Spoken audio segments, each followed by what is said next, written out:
So nandito ho tayo sa Jollibee, no?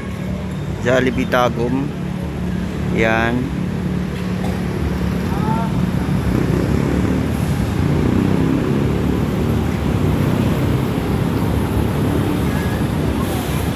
So ito po yung main highway ho natin, no, ng Tagum City, mga kaibigan, no. Nakakita na ba kayo ng the beautiful highway of Tagum City? Yan, ho. Yan.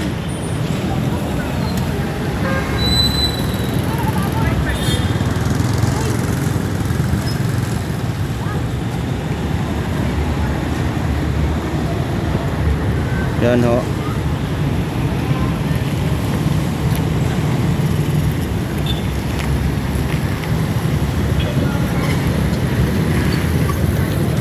It is the main highway of Tagum City. It is a Maharlika, no? It is a Maharlika highway. Here in Jollibee, it is Apokon Road and the Pioneer Avenue Road, no, mga kaibigan. So we are here Jollibee at saka drive-thru ng dito po ng McDo, no? McDonald's. Chowking. Tumoy day, ang tumoy ani is ang McDo. Tumoy dito sa may I think at is Rizal Street. Ito is to. Andun si Mrs. sa loob bibili ng bibili siya ng mga kaibigan, isang bucket na Jollibee. Andun siya sa loob. Sabi po ng Panginoong Diyos, mga kaibigan, no, sa kanyang banal na salita, just to enjoy proceed in our work, in our skills, in our knowledge, especially yan po ay bigay ng Panginoong Diyos sa atin.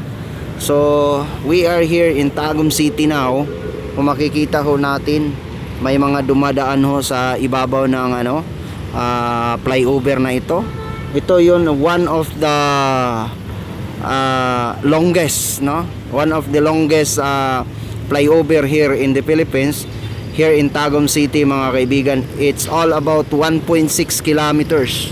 No? It's all about 1.6 kilometers. One of the longest flyover all out the country here in the Philippines. So I do not know. It is one belongs to the one of the longest also around the world. So hindi po natin alam kung nasali ba ito, but the Philippines kasali ho ito. Isa po ito sa pinaka mahaba, no? Isa po sa pinakamahabang tulay na ginawa na walang tubig sa ilalim. Yan ho, mga kaibigan, yung makikita ho ninyo. Ang dami hong dumadaan dito, no? It's all about anong oras na? 9:09.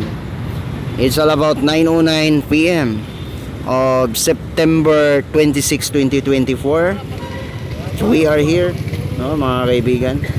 Nagkakaroon po tayo ng dito kasi gusto pong pumupunta yung ho natin dito.